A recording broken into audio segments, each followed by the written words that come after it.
Hi, everybody. I'm Audrey Moore with the Audrey Helps Actors podcast. And today we have the one, the only, the man, the myth, the legend. Tell him who you are. I'm still trying to figure that out exactly. I am Charlie Boden. Hi, Charlie. Hi. Good to see you this morning. It's a pleasure. So, Charlie, I'm so glad you came on. I know how hard you've been working for the last several years, but certainly for the last 3 years on informing yourself and getting knowledgeable so that you're not just spouting randomness or hyperbole out and about, and so that you could show up as a part of the voting negotiating committee to really be informed of everyone's collective best interests, individual gains and losses, all of those things.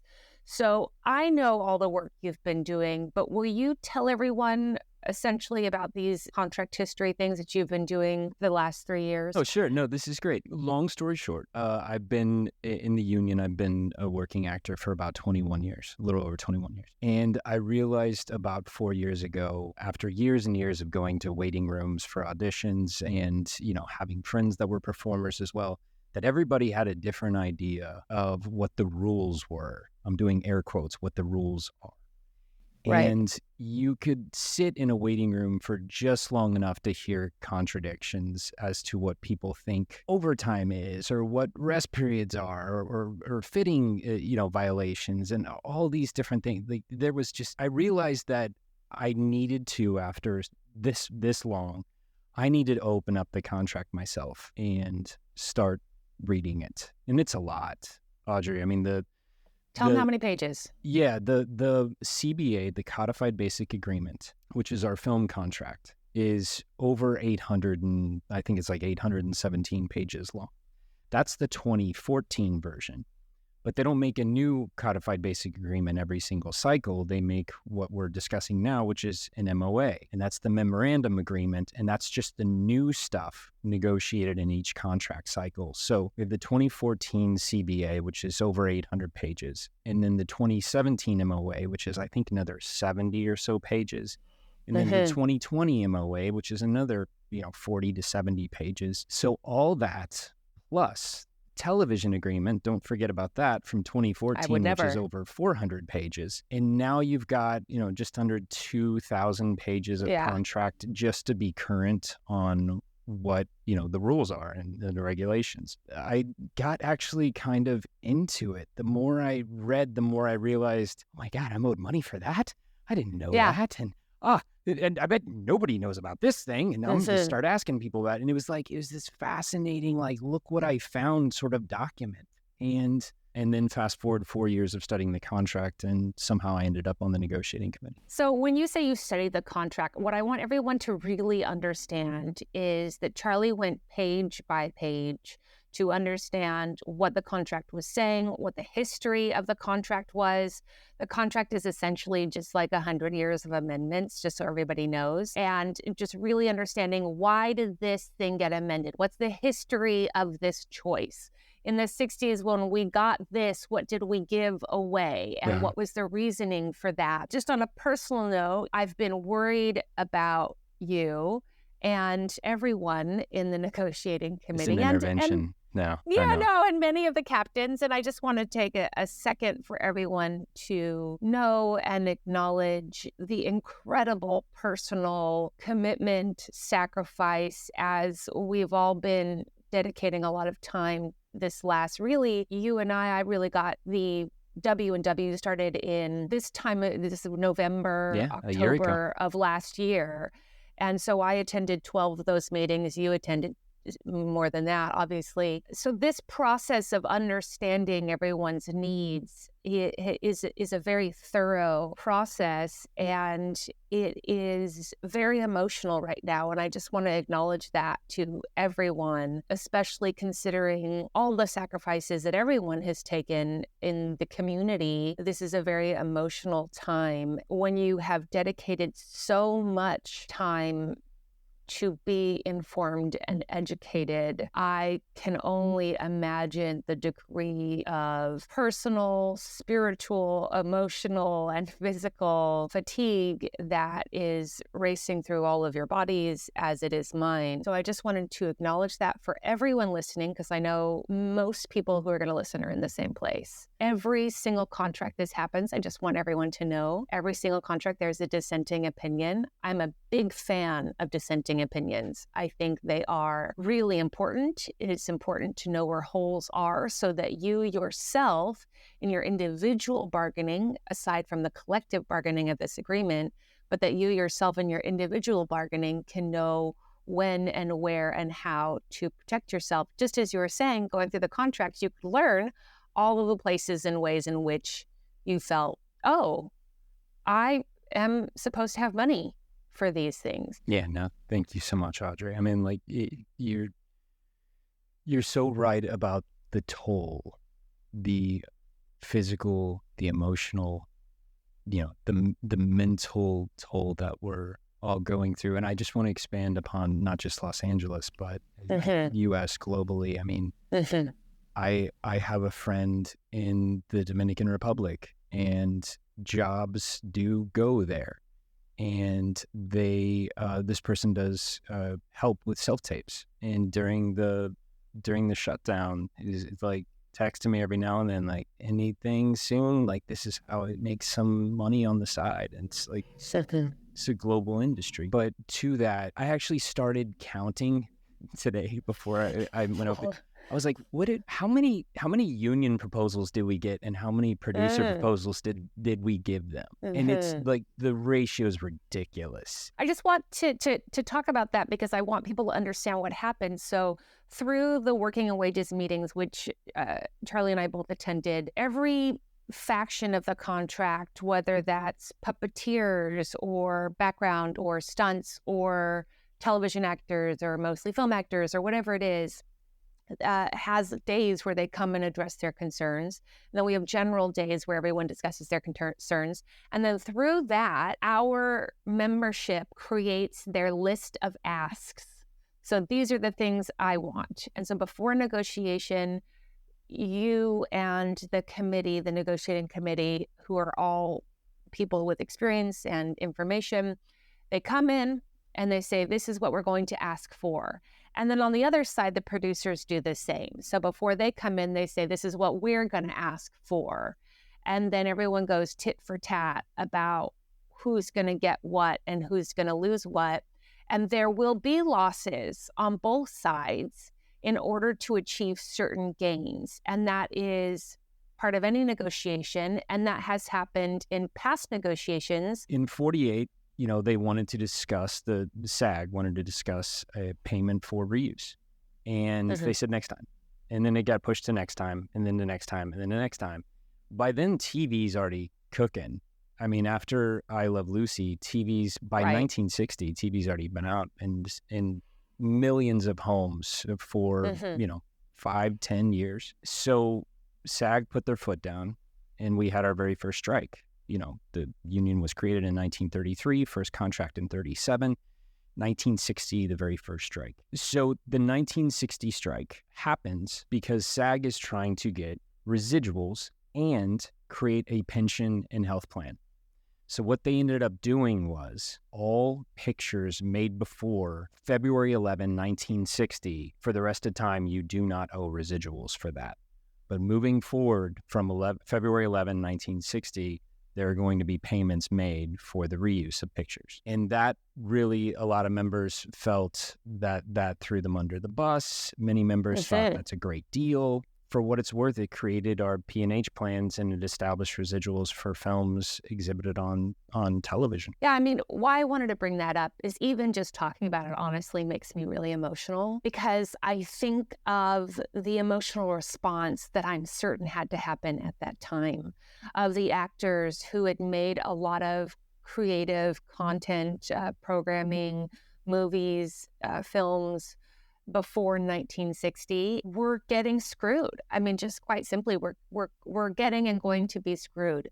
But it's because putting something on the contract, the idea of getting something new on the contract as a starting point, which is our pension and health, and is this residual model going forward. The cost of that to those that felt they lost for the gain of those of us who are standing here now, to me, that is really beautiful, even if those who felt that they lost never got to see it. The fact that there is health insurance, there is pension, there is a residual model, all of those things, that to me is truly what, like, the word historical has been thrown around so much in a way that drives me nuts this whole year. Everybody. But that was, right, exactly. But that was truly historical, and also was hard. It wasn't a clean win. It was a sacrifice and also a gain at the same time. Right. Yes. There were Edward G. Robinson is famous for fighting for that not to happen. He wanted his residuals for all his films that he did in the 1930s. I mean, he was most famous for his 30s work. Yeah, there were a lot of very, very well-known people that were against that, but then there were so many that saw the bigger picture, and they saw where the residuals could help people and where the P&H plans could help people, and they saw that February 11, 1960 date as like, okay, well then this is how we get it done. And it's important to note that that strike wasn't even as long as ours was. Ours is the longest strike we've ever had. Yeah, I just want people to know, like, we have been through it. We have collectively all been through it. So if you are feeling tired and broken and broke, that's correct. That's probably how exactly you should be feeling. And we'll get through it, and we'll get on the other side. So you had reached out to me because I said, whenever you want to come on. And you said, I want to come on. And I said, let's do it. Sure. Okay. So yeah, the before I get into AI, there's a mountain of accomplishments that we have in this contract that are never discussed in the Q&As, in the town halls, and like all this stuff that we got, those over 70 achievements of union pickups. And by the way, the 70, even whenever I count one of those union gains, there are subsets to them that are included, but I didn't add that to the count. So I'm just estimating over 90 things that we picked up in this, 70 for sure. And we don't discuss them. We talk about all the oxygen is AI, and I get it.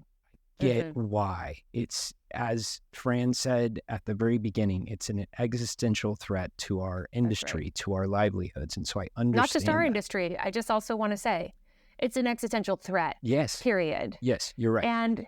And definitely to our industry, for sure. You're absolutely right. what I said was just as it pertains to our contract, but you're absolutely right. So to that, I just want to remind people, if you're like tired of talking about AI, or you just don't want to hear me discuss it, just remember there's over 100 other pages in the MOA that was released the other day that are dedicated to all the other pickups that we got. And some of them haven't changed in 50 years. That said, AI is something that even today, as I woke up, I'm getting messages from people that I understand that people are scared, that it's a scary time. I understand that AI, the concept of it is to replace us. VFX with AI assistance could replace us. But this contract that we just got protects us. And I think that these messages that I keep getting, or comments that I keep seeing, are people not hearing what's being said in the Q&As, or not hearing what's being said in the town halls. I mean, they're online for you to watch them again, or listen to them again if you want to. They're incredibly helpful, and I just hope that people will listen to them. So what are some things that you feel you're getting consistent messaging about that is not correct, and you would like people to have some clarification? Sure. I'll start with GAI, because I think that's the one that scares people the most. Is that synthetics? Yeah, that's the synthetic performer, the process where millions of photographs are put into a machine, into a blender, and out spits this, this being, and sometimes videos added as well, but right now it's mainly photographs. And so the concept that we have in this contract is that anytime a production wants to use a synthetic thing that resembles a performer, anytime they want to do that, which has never happened in film or television history, we don't have a synthetic performer that's in a principal role. But if that Listen, does happen, the union listen. secured in this contract, the fact that the production has to first go to the union and say, we intend to use this thing, that the producer has to then explain how they created it. Okay. And they're like, oh, we use this thing and these photos over here and this. They have to explain how they did it. And then the union gets to negotiate compensation for the use of that synthetic thing to allow And where does that compensation go? That's going to go into, the union's going to put that into either the SAG Foundation or some sort of other charitable foundation that the union works with or is a part of. Okay. So it doesn't go into their pockets. It doesn't go into my pocket. It doesn't go to any person. Duncan has said repeatedly in like every single Q&A and town hall that they want to negotiate a price that is so high for that thing. There's no economic incentive for them to actually use it, for them to actually spend the money and time to create that thing and put it in their picture. And that's our safety. That's our guardrail for them not using that. The problem is that people think that we've allowed now for them to just do this all the time. And it makes no economic sense whatsoever. What I'd also like to point out, because I think people will hear it's our safety and they're like, oh, sure.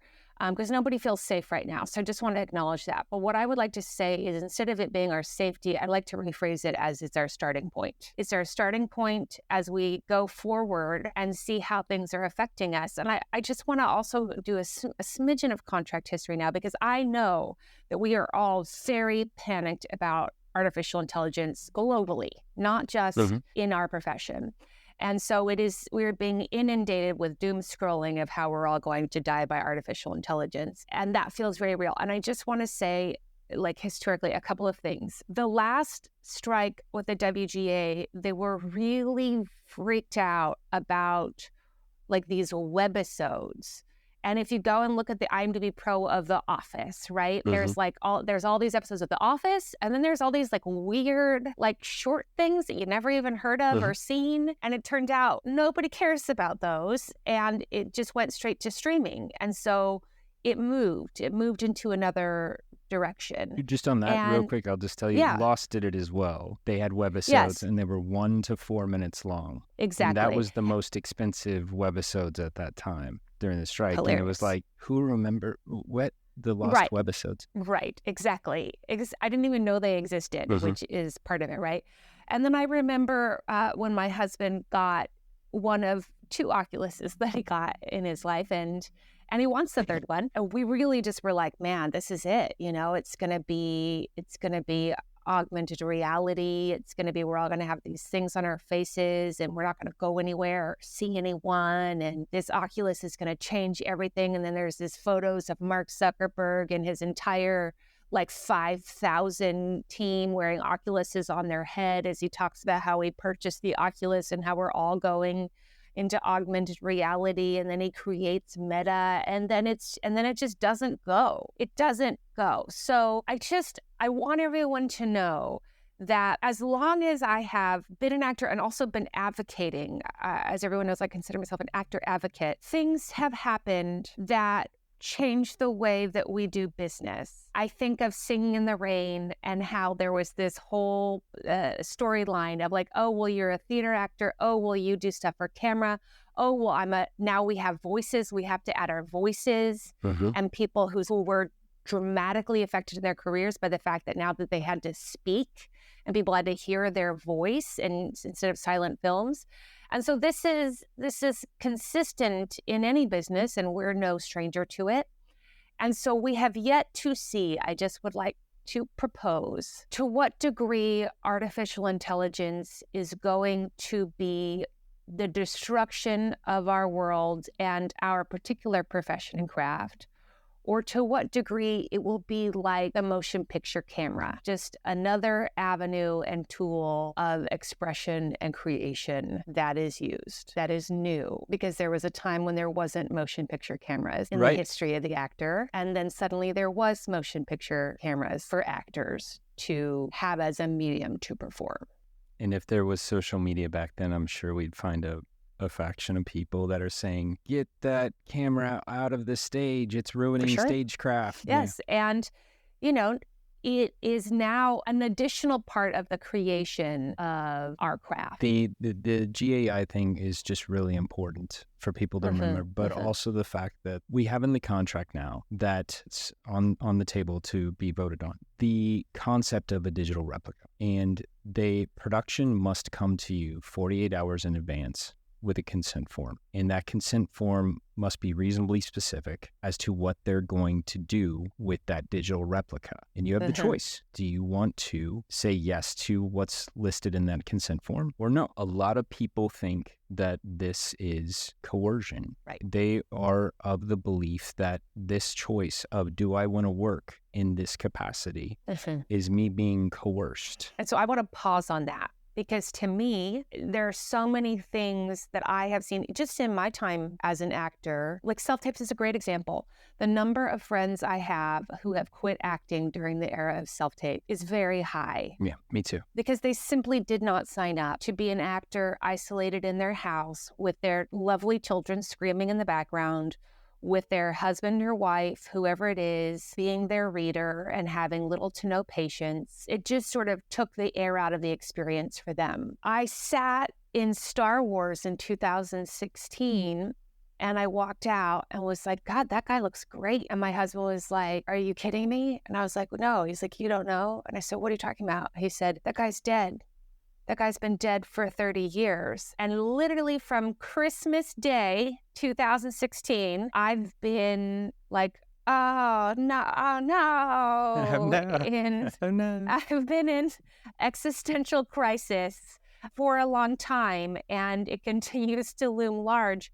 And I wasn't aware how many people are just simply, and I understand, and I'm not here to judge that, are simply uncomfortable with the idea of them being scanned and have said to me, I will not be scanned. And so if that becomes a condition of employment, then I will rage against the machine. While I personally don't have a problem with being scanned, I certainly can empathize that if suddenly the industry was like, well, every job you're going to do, you're going to have to blow the director. You could not take the job. You could say no, but you're going to have to, they're going to say, do you consent to blowing the director? And I would say, no, I'm not going to.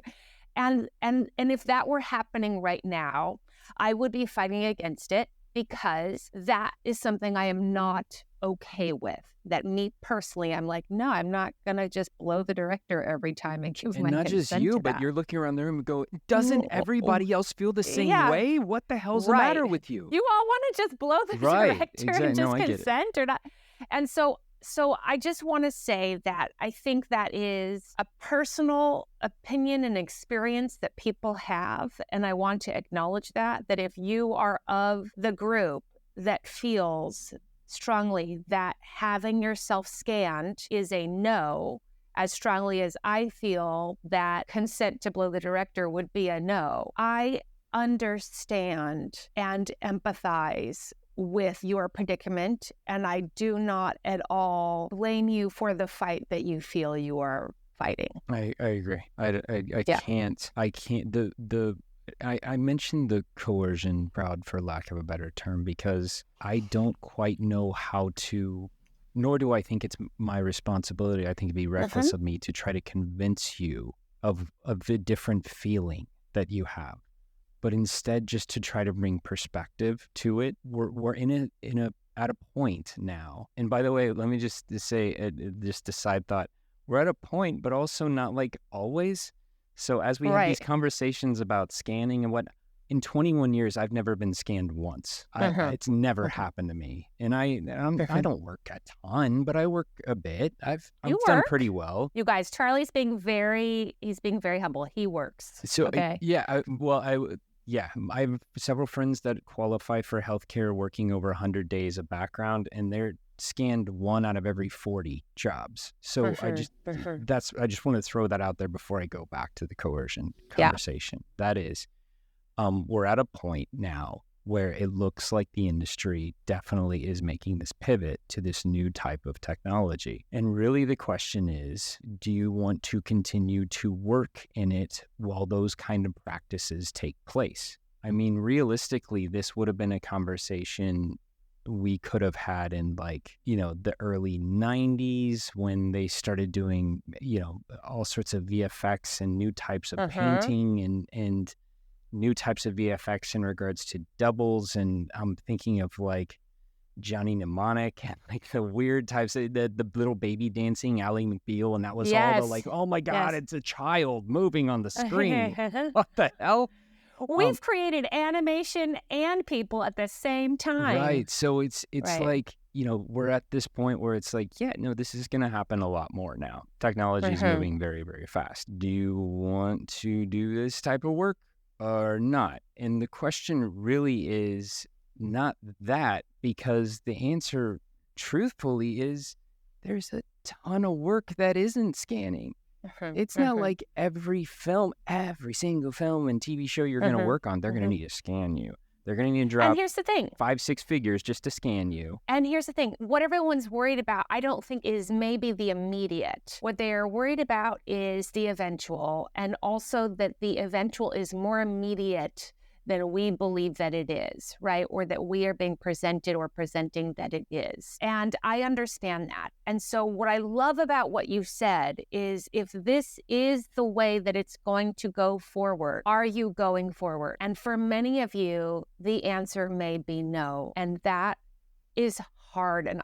And many of you, decades in this career. And I empathize that is truly challenging. Reminds me of the many actors who probably had just feelings about their faces being on camera in 100 years ago. And so I understand. And if that's truly your feeling, I agree with you. I believe that's probably where it's going more and more consistently. I don't know what that looks like. Will it be Oculus or will it be the film camera? I don't know. I don't know. Will it be the sewing machine? I don't know. I think a lot of people are very concerned that that's where this scan is going, the digital replica, that my replica is going to replace me. But that unfortunately goes to the other point that I want to make, and that is they've been doing this for a while and not paying us. Polar Express, Beowulf, Monster House, like they're capturing all of what these performers do on the day, sometimes not at all. And in post, they create and they change and they add and they pay us nothing for that done in post. And in this contract, they can't create at all unless they got our consent in the first place for exactly what they wanted to do. And if they deviate from exactly what we consented to, guess what? They have to get our consent again. And I don't know about you, but I'm not giving it away for free. But in terms of what you're talking about also is, again, this existential crisis of how soon are we talking about this? How immediate are these problems? And to me, the bigger question, which is, our audiences tomorrow, 4 years, 7 years, 20 years, are they eventually going to not care if the performance is synthetic or if it is a person? Is that upon us? And I feel that we don't know. There are plenty of crafts that, if we take the sewing machine, things are beaded by hand now, or by machine now. Things are beaded by machine. And I don't know whether it's been beaded by machine or whether it's been hand beaded. I'm not sure. I just know hand beaded is significantly more expensive now than machine beaded. And so that's one place in which that's what happened. I don't know if fully synthetic created films, movies, content in general, if that's something that even if audiences now aren't interested in, will that be true for your kids, for you, Charlie, and your kids by the time they get to be our age? I don't know. And that's why we negotiate the contract every 3 years. And I want everyone to know, if you have strong feelings, welcome. I highly encourage you to join Charlie and I in a year and a half when the W&Ws begin for the next contract. If you look at this contract that we got, I'm pointing behind me as if there's a mountain of contract. Yeah. But if you look at this contract that we got, there is so much that is represented by what came out of W&Ws, because if you hadn't heard it before, we had a massive matrix that came out of W&W that we plopped on the table the first day with the producers, June 6th. And they were, in awe of how big it was, because we basically brought everybody's W&W changes that they wanted to see to the producers. I think it should be noted that while we had, 118 days on strike, and we had been working on the negotiating committee, WW's going back a year, our legal team, our counsel has been working on this over a decade. And those are the people that we in the negotiating committee were led by when it comes to AI. And they had been involved all the way, going back to lawsuit with likeness in EA Sports of football players. And they've been constantly involved in amicus briefs regarding different types of likeness rulings. And so we needed them to guide us, as well as our AI experts that are performers that were in the negotiating committee. So there was a whole team, and we got a huge jump start, especially with the legal counsel's experience. So that is how we arrived at what we have. I'm not a great public speaker. I should stick to my lines, but I hope nothing I said, is misunderstood, that I'm not listening to people's very real fears. Like I hear you, I hear them, and I understand them. But with that understanding, I also have, let me show you why I am not as concerned over here. And that is where I'm coming from, is I've heard you, and I'm continuing to listen. A contract is only as good as the people who know it and enforce it. So I hope you will join Charlie and I going forward in learning about the contract and being in charge of our business and our destiny in terms of how we are treated, both artificially and all other ways. Thank you, Audrey. Thank you for having me. Thank you so much.